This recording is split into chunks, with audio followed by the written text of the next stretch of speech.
Hello Egyptology lovers, welcome back to another lesson for hieroglyphs here.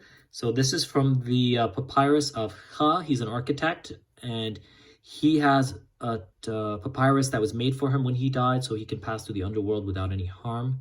He has 33 chapters. His book is about 6 meters long. This is about the 18th dynasty during the reign of Amenhotep III. So 1390 to 1352 BCE was discovered at Deir el-Medina. Deir el-Medina is well known for the builders who lived there and built the tombs in the valley. So this is made out of papyrus. So I'll read to you what it is. First, let me describe what's going on. This is 𝓏 right over here. His name is actually written right there. He is an official. He is holding a knife, and he is basically in the stance position of repelling the snakes that are attacking him. So this is in order to push back the evil snakes. So let's read the, let me get a little bit about who it is. So 𝓤𝓐, which is right over here, he is the main protagonist.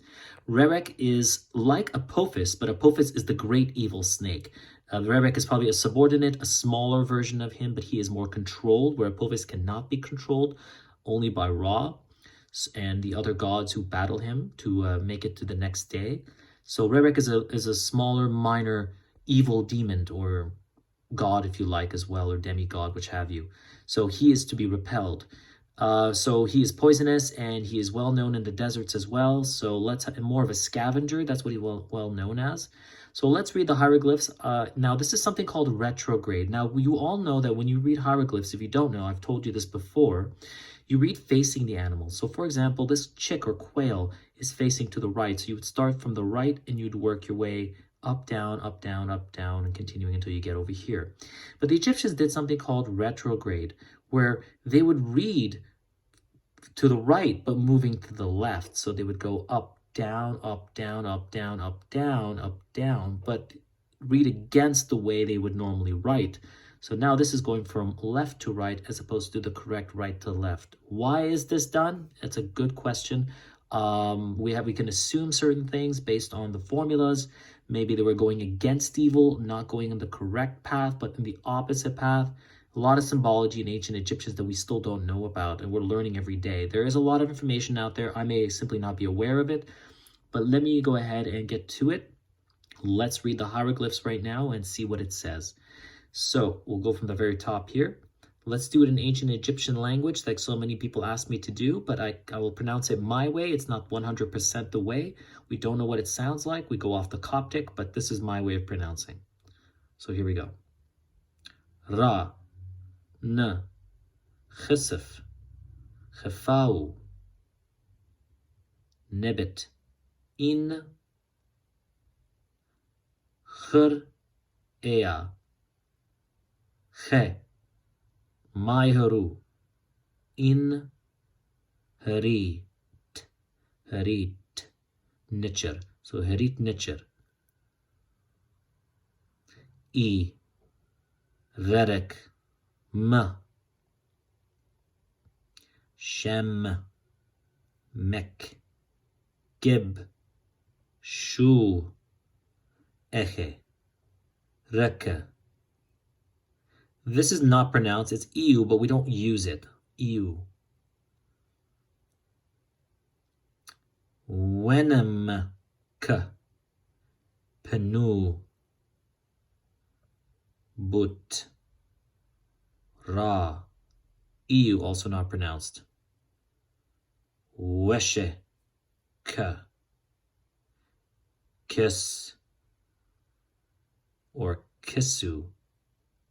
N, Uwi, so N, U, or No. Mute, 𝓤𝓐. All right, what does it say now in English? The chapter for repelling all snakes by the great chief 𝓏. He's right over here. 𝓏. Vindicated or justified, or true of voice, in the necropolis. O 𝓤𝓐, do not move.